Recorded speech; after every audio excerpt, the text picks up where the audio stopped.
You gotta be quiet and come over there.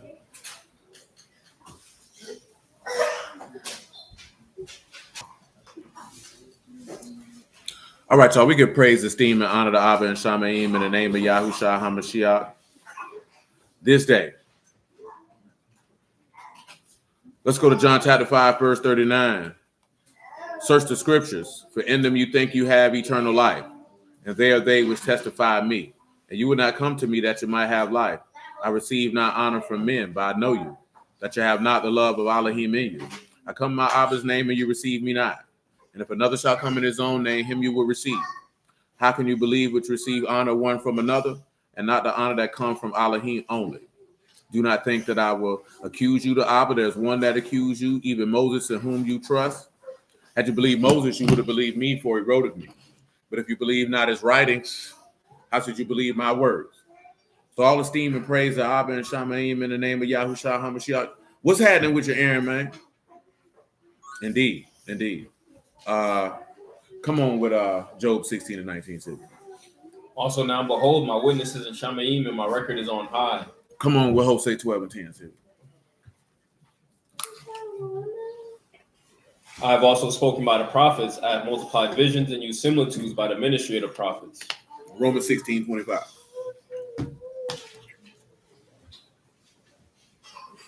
Now to him that is of power to establish you according to my gospel and the preaching of Yahushua HaMashiach, according to the revelation of the mystery, which was kept secret since the world began. Shalom, Mama Step. But now is made manifest, and by the scriptures of the prophets, according to the commandment of the everlasting Elohim, made known to all nations for the obedience of faith. And then Revelation 19 and 10. We got to finish Songs of Solomon 5 and 1. Dante, you're supposed to pick one, so you can go ahead and pick one. From Genesis to Malachi. Any book, chapter you so desire. Shalom, Sister Kelly. And then Mama Steph just asked this question with Genesis 2 and 7. We'll lay this on the table because niggas be saying stuff and they don't be knowing what they be talking about. They just be saying stuff because it sounds good. No. Genesis to Malachi only. Come on, Siggy. And I fell at his feet to worship him, and he said unto me, see, you do it not. I'm your fellow servant and of your brethren that had a testimony of Yahushua. Worship Elohim, for the testimony of Yahushua is the rock of prophecy. So, previously to this, the testimony of Yahushua is what gives life to every prophecy in the book. You remember what Proverbs says, Siggy? Where there's no what? There's no vision. The people perish. So where there's no prophecy, the people die. Or where there's no testimony of the Lord, then there's no life. Because that's what Emma just asked about. So get Genesis 2 and 7 while he figuring out what he want to. All right, Deuteronomy 20 where we hit after that. Oh, no. That worked out well. Because I just happened to see that you text that. So it actually works out well. It works out pleasantly well, actually. Just because we were having a conversation earlier. I was having a conversation with my homeboy, wow. I'm going to tell you what he told me today. You know what he told me today? He said that women can make new eggs. Dead serious. I say, man, you do know a woman is born with all the eggs she's ever going to have the day she's born. Do you remember how many eggs that is? 2 million. That's right. 1 to 2 million eggs. This man literally told me ovulation is when a woman make a new egg. I said, how could you say this and you have children and a wife? Yes, sir. Did he say where he got that from? Because that ain't the first person I heard say that. He didn't have anywhere where he got that from. He just assumed that was biologically how that worked. Shalom, Sister Regina. Yeah, he found some study from some dude who claims they think stem cells can cause a woman to have new eggs, but that's not definitive information. Because he was basically like, women, I'm like, women have menopause, bro. That means when they have menopause, it's over. She ain't got no more eggs. I'm like, you do know when she has a menstrual cycle, that's her body pushing out an unused egg. I'm like, you have 3 children and a wife, and you don't know this? I'm disturbed. But nevertheless, what can you do? But we were talking about this Genesis 2 and 7. Listen what it say. And Yahuwah Elohim formed man of the dust of the ground and breathed into his nostrils the breath of life, and man became a living soul. Over and more. Now, where he believed in pre-Adamites. If you don't know what that is, it's people who believe that there were people on the earth before Adam. That's their business. I ain't got nothing to do with that. They do that because of Genesis 1 to 26, because they believe this is 2 different creation stories. So go ahead. Genesis 1:26. And Elohim said, "Let us make man in our image, after our likeness. Let them have dominion over the fish of the sea, and over the fowl of the air, and over the cattle, and over all the arats, and over every creeping thing that creep upon the arats." What else? So Shalom, Brother Elohim Marcus. created man in his image. An image of Elohim created he him. Male and female created he them. So they take that as being two separate creations, right? But swing to Genesis 5:1 and listen what it say.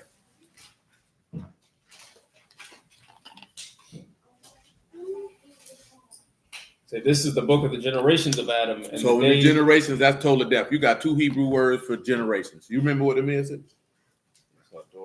Dore and tola death. Dore means a period of time. Tola death means descendancy. So when you look at this genealogy, these are the descendants of Adam. Listen what he say. And the day that Elohim created man, in the likeness of Elohim made he him. So clearly he's referring to Genesis 1. But you just heard. That's kind of your confirmation to know that this is referencing Adam. Some people see that, some people don't. You know, it is what it is. But go ahead. Male and female created he them, and baruched them, and called their name Adam. Now, this is the reason why this is important based off what we're talking about. Now, go back to Genesis 2:7, because he said he don't believe that man was made from the dust of the ground. He said he believed two people had to have sex. I said, okay, I hear that. But where the first man going to come from?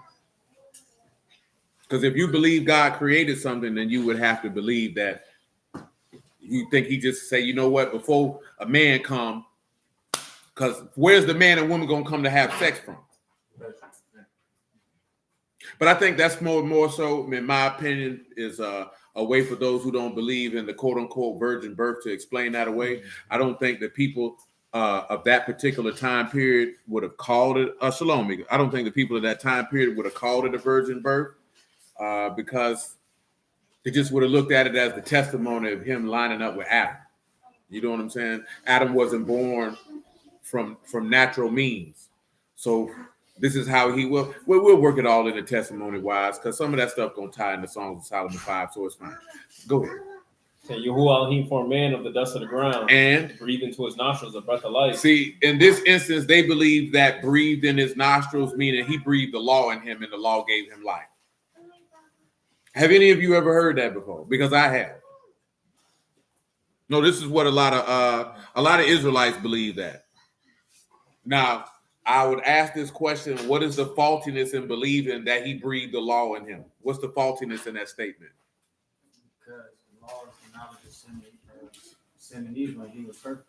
That too, but that's really not the crux of what we're going to get to, what you want to get to on that, because of the law can't give life. Now, what you said is correct, but it's the main element of it said he breathed into him and he became a living soul or a living Nephish. The law can't give life. It doesn't have life in it. It's not possible for it to do it. It was not intended for it to do it. And we know that because of what you just stated, because he told him not to touch it. What he said would happen, Civic, if he touched it? He would what? Surely die. And he said a tree of life, he would do what? So that's how you, and also this shows, go to Ecclesiastes 12.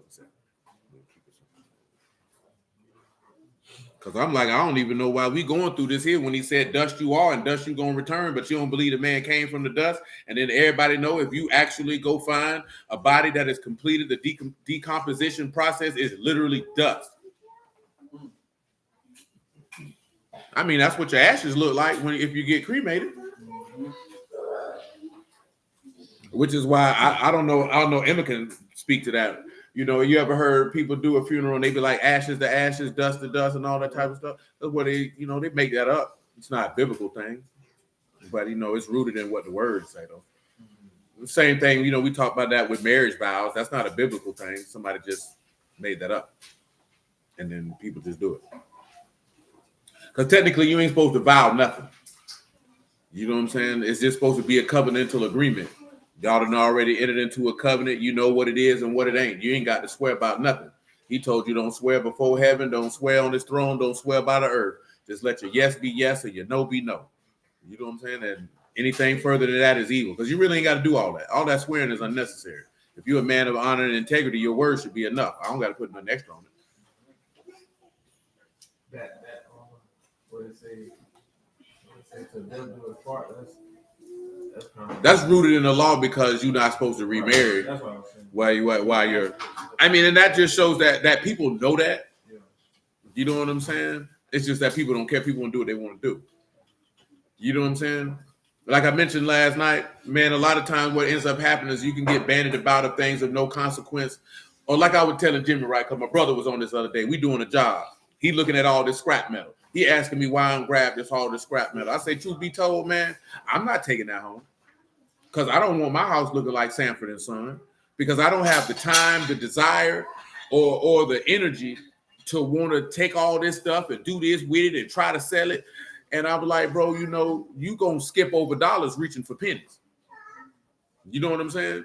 I'm not trying to reach for that little $60, $100, man. I ain't got time for that, bro. We gonna get X amount of dollars from doing this job. I'm not pressed for extra $100. But see, I know that come from because bro been in the hood, and you feel like you got to get every dollar. But getting every dollar, you finna miss out because you wasting valuable time that could have been spent on a greater mission trying to get something of no consequence. This is why the Lord say you strain at gnats and you swallow a camel because you worry about things of no consequence. But the matters that you should be concerned with, you're not really giving the attention and focus to, and you think you justify it because you focusing on things of no consequence. You know what I'm saying? And you have to make sure your mind don't follow down that trap because it's real easy to do. And I want to say that because I told my dog that earlier, like, you niggas argue doctrine and all this other stuff, so you really don't have to focus on the things that matter. Because it's real easy to talk about this and talk about this because it don't matter. Like, it matter, but it don't matter. What I mean by that is what he said in Matthew 23. You know what he said? Man, you supposed to be swifter these days, man. You've been in the game a long time, blood.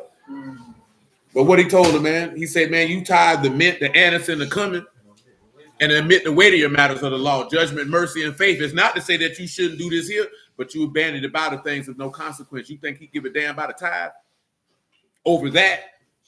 Because he don't. Should you do that? Yeah, he's like, yeah. You supposed to do that, but you ain't got no judgment. You unmerciful, and you don't believe for real. So what's the point of you bringing this bread around here? You think that? But guess what? In the world we live in, what people think they can do with their tithe money, buy their way, right? They still going to hell. And you gave all your money to this nigga for nothing because you still going to hell because God ain't looking at you. Yeah, that boy gave a lot of money, but he was an unmerciful, wicked bastard. I'm going to disallow it. Nah, you don't roll that way. You could have kept your money. You could have kept your money. No, now, of course, I'm not speaking from direct experience, but from the outside looking in, I think a lot of people are convinced that they can buy them a seat in this man's kingdom. And then, of course, from how it's perpetuated from these people, they think that's what you're supposed to do, which is where you get the term, you know, you do this, I'm going to get my blessings. Like, that's not how that works. Where you got people thinking that it's a transactional deal. As long as I do this, God going to bless me. No, you're going to hell. You know what I'm saying? And what's going to happen is he going to give you the desires of your heart so you can go to hell because you thought that you could buy your way in with me. You have to remember what Peter told Simon.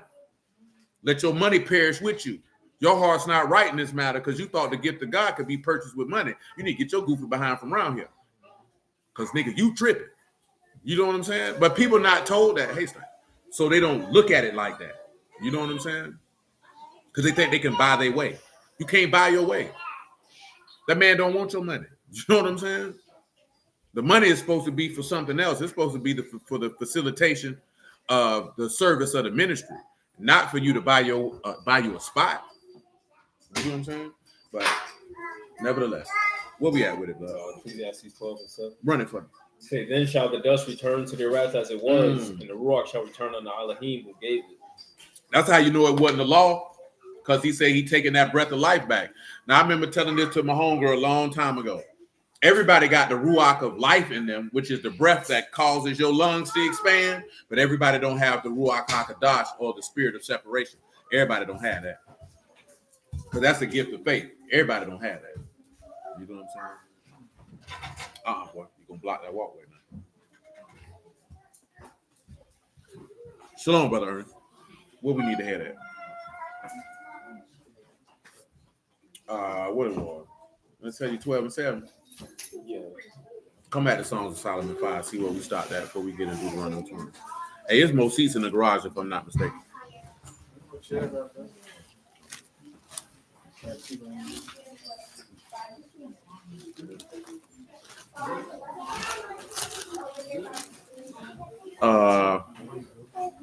You can pick it up at verse 4, right? And one of the things, man, When you sit back and look at it, read Isaiah 34 and 16 real quick for me, brother. Isaiah, you're going to have to sit down, son. You ain't got to sit on the floor, son. It's a chair right there. It's a chair over there. Be comfortable.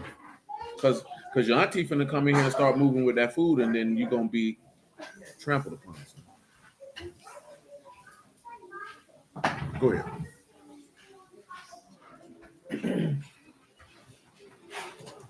So they shall call the nobles thereof to the kingdom, but none shall be there, and all the princes shall be nothing. What you read? Isaiah 34. Oh, go ahead. That don't sound right. But go The ahead. thorns shall come up in her palaces, nettles and brambles in the fortresses thereof. That 34 and 16. I said that don't sound like what I want. Say, seek you out the book of Yahuwah and read. Seek you out the what? The book of Yahuwah. And do what? And read. And do what? And read. And what else? None of these shall fail. None shall want her mate. Now, we're reading this for a reason because a lot of people have ideas of what's actually in the text and it's not in there. You know what I'm saying? And that's coming because most of the time we repeat things that other people say, but both people ain't really read the word for themselves in its totality. Now, understanding what you're reading is two different things. Isaiah 34 and 16, because some people, like learning is more so not just because you can acquire information, but that you understand the information that you've acquired. Because if you don't understand the information that you acquired, then you really ain't learned anything. You know what I'm saying? So a lot of times we just repeat stuff. Like I've heard a lot of things before I actually read the word. Like I'll give you an example. Y'all have mercy on the soul. I remember my mama told me when I was 16, I read in Leviticus, I wasn't raised in no word, but I happened to see in there you couldn't eat pork. So my natural question is, Mom, Duke, check this out, right? I thought only Muslims didn't eat pork. Why does that say that in here? She was like, oh, it say pray over your food and it'll be blessed. The book don't say that. Now, how I was raised, they told us don't take nobody's word for nothing. Research it for yourself. So I searched through this book high and near and long to look for the statement that she told me, and it wasn't there. So I'm like, Mom Dukes, that's not in there. She was like, boy, leave me the hell alone. You know what I'm saying? But I'm like, you told me this was in here, and it's not in here. So that means that's not what that means. So that means I don't mean that. That means you're repeating something that someone told to you, but that's not what it say. And it's like that with a multitude of things. And the issue is, it's not the fact that, people be lying or this, that, and the third. The book tell you, matter of fact, I think it's Acts chapter 17, if I'm not mistaken. Go around there and look at it. Let me make sure. You know what I'm talking about? What I want to ask? I don't think you know shit. We ain't read that as often. We used to read it all the time. Oh, I'm going to tell you. 17 and 10. I wasn't too far off. Now listen to Acts 17 and 10. And I've told some of y'all this before. This is a mindset everybody's supposed to have. I've been and told you ain't supposed to believe nothing I told you. You supposed to go make sure that's what this book says. Now, if you don't go make sure that's what it's saying, you go to hell, guess whose fault that is? Yours. And then you should never have a thought process, well, I don't feel like he would lie to me. That's not the point. That's your soul. You're responsible for it. So you need to make sure that whoever it is, that the information that they told you, that it line up what the will of God is, and not just going for it because that's what they said. Because that's why a lot of people sitting in churches and assemblies all across this world, they're going to go to hell. Because your salvation is your responsibility. See, the preacher job is just to disseminate information. You're supposed to make sure that that information is just and correct, and then you take that information and you implement it so that you get the benefit thereof so you can live forever. If you don't choose to do that, that's on you, and you should know that from any vocation that you've ever done in your entire life. You know what I'm saying? If you have a certain trade or skill, you had to actually take that information and apply it to get the benefit thereof, or you just sat in that class for nothing. How many of y'all went to college for nothing? Meaning you paid money to fail. You know what I'm saying? That's different when you in high school. You just had to be there. You know how serious that is for you to be lackadaisical that you paid somebody money to fail you, and then you had to pay him again? And you said this is what you wanted to do because you paid him? That means you didn't value the information, or you didn't value what you was doing because you didn't take it seriously enough to pay attention to the point where you could take it and implement it to where it'd be a benefit to whatever it is that you're seeking to do. But go. And the brethren immediately sent away Paul and Silas by night unto Berea, who coming there went into the synagogue of the Yahudim. What happened? These were more noble than those in Thessalonica. Why were they more noble? And that they received the word with all readiness of mind and searched the scriptures daily. They did what daily? Searched the scriptures daily. Why? Whether those things were so. They said they were more noble. He said the men in Thessalonica didn't search the scriptures daily to make sure that what Paul was telling them was correct. They just took their word for it.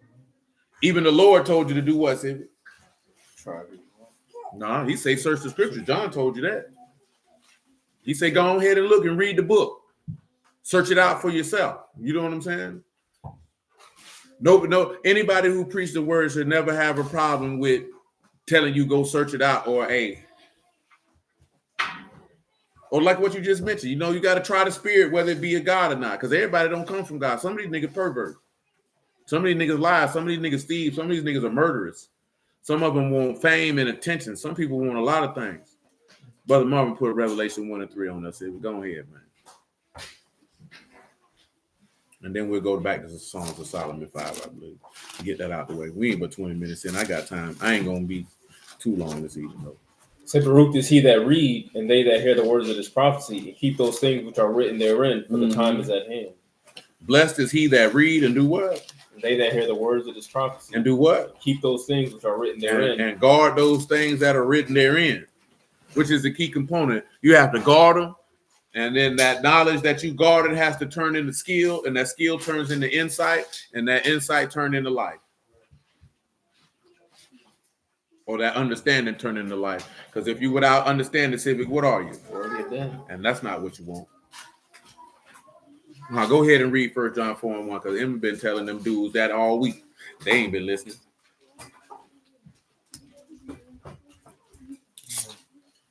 Beloved, believe not every ruach, but try the ruachs whether they are of Elohim, because many false prophets are going out into the world.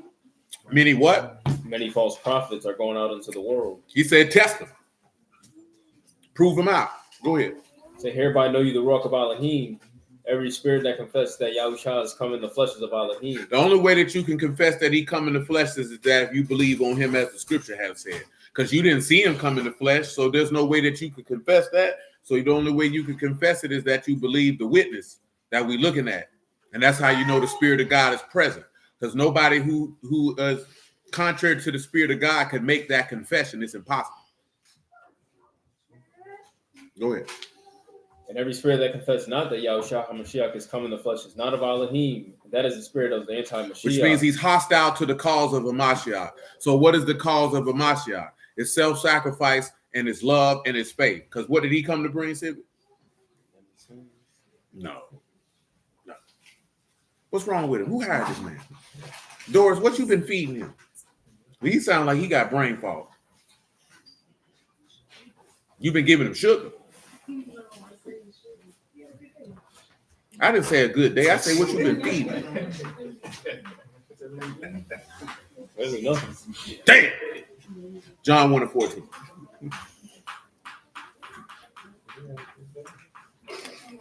He said he had a good day. What that got to do with anything?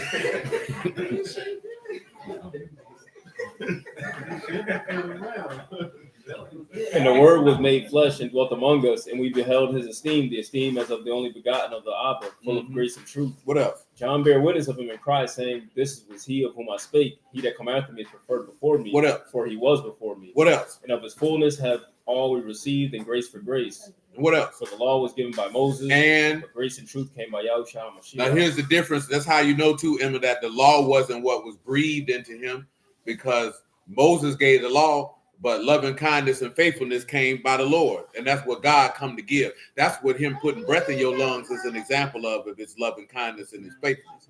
But I don't think Deuteronomy 20 gonna lead into that too tough. Songs of Solomon 5 might on the back end of where we at with it, maybe not. But yeah, that's what that confession is about. See, preaching the Lord is not telling somebody keep the commandments, because that's not what he brought.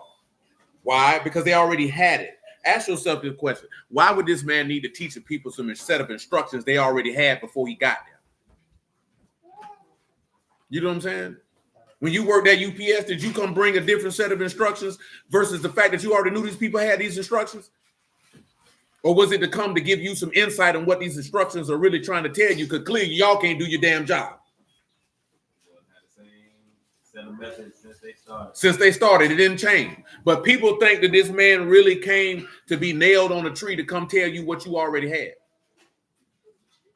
No, you already had that. So, because I had people say he never talked about not eating pork. Why would he talk about not eating pork? They already had that information. You know what I'm saying? There's nothing to talk about. Why Jesus never said nothing about homosexuals? Why would he need to say something about homosexuals? They already know that. There's nothing to talk about. He don't need to go back and tell them, y'all need to keep Passover. You need to do this. You need to do that.